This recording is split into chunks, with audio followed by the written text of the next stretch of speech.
Hi, I'm Sade. Welcome to Coffee Bookshelves. Today we are talking about Shanghai Mortal by A.Y. Chao.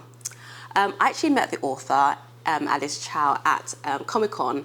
We were on a panel together. This was last year, which is 2023. It was a very busy day, so I didn't get to speak to her much, but she's got a lot of bubbly energy, which I respond to because I also have a lot of bubbly energy. I also found out, because I like to cyberstalk all my fellow panelists, that she is Chinese-Canadian, but she now lives in the UK, whereas I am, Nigerian-British, and I now live in Canada. So I feel like we are fated by the universe. We've done a sort of global planet swap of locations, so now that we are a fated pair. So the book is about Lady Jing, who is a central character. She's 90 years old. She is half vampire, half fox spirit. And she lives in a place called Immortal Shanghai. It's a very sort of cosmopolitan, happening place with a lot of supernatural beings. And as a child, Lady Jing was sold by her mother in exchange for a very precious pearl. She was sold to the King of Hell. Lady Jing resents a lot of things. She resents her mother who sold her. She resents the very powerful being, the King of Hell, who bought her. She resents being half vampire and half fox spirit and not really fitting into either of those groups. She's very angry at everybody. She's also very rebellious. Even though she's 90 years old, I guess if you are immortal, that is nothing. It's a drop in the bucket. So she's actually got a lot of teenage energy. She's very outspoken and petulant. She's got no filter.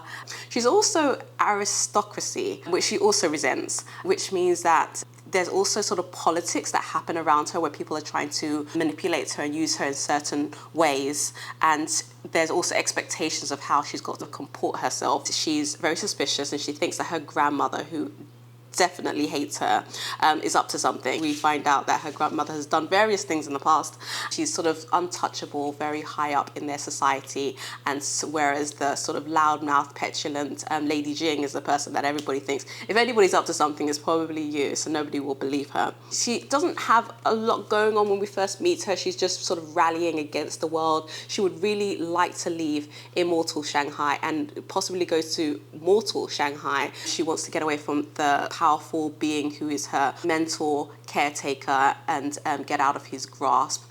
And she wants to go and explore different places and just be herself somewhere else. But she doesn't have the means or the power or the leverage in order to make that move until this sort of European mortal man called Mr. Lee turns up in town. And he has been tasked with helping set up a sort of central bank of hell.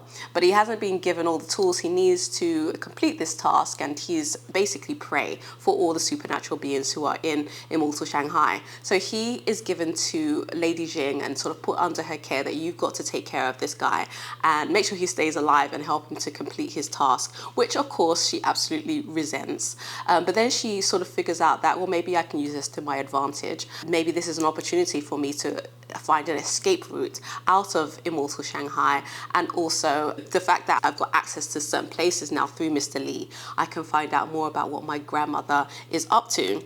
Lady Jing is very outspoken and untrustworthy and also untrusting. She's very willful, and Mr. Lee is very proper and very respectful, follows all the rules and very honest, and so there's a real tension between their relationship. The story sort of turns into this whole buddy movie kind of vibe to it, where you've got opposites trying to get along together. It starts a little slow, and it's sort of like walking into the sea where, the water's at your toes and then it's at your ankles and it's rising, and then you've got the tide gets you and it grabs you and it pulls you along, and the plot, it really does speed up, and by the time you get towards the end, you're like, oh my gosh, what's going to happen next? We don't spend the whole time in Immortal Shanghai, and it's interesting to see when you move some of these characters to new locations how things play out. I also thought that the world building was beautiful. This 1930s sort of parallel Shanghai is, the way that Shanghai was at that time, where it was like an open city where you didn't need a visa or a passport to enter. So refugees would flock there for safety. People would go there and sort of seek their fortune or, look for adventure. So there were gambling dens and there was a lot of excess and a lot of money, but also you could build yourself anew in Shanghai. It was a real place of possibility, and you kind of sense that, and you find that in the book. The weaving in myths and legends, the blending of all of that works really, really well. So the characters are fascinating and interesting and always and unpredictable, and the plots, there's this mystery of what is grandma up to, but also Lady Jing finds out more about her history and the circumstances of her birth and how she came to leave her mother and ends up with the King of Hell. And then you've got this burgeoning sort of friendship between these two opposite characters. I really appreciated the fact that it's not the only book.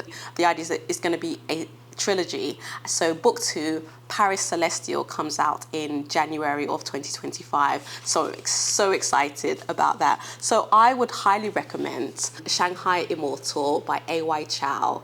Add it to your reading list. It's really good fun.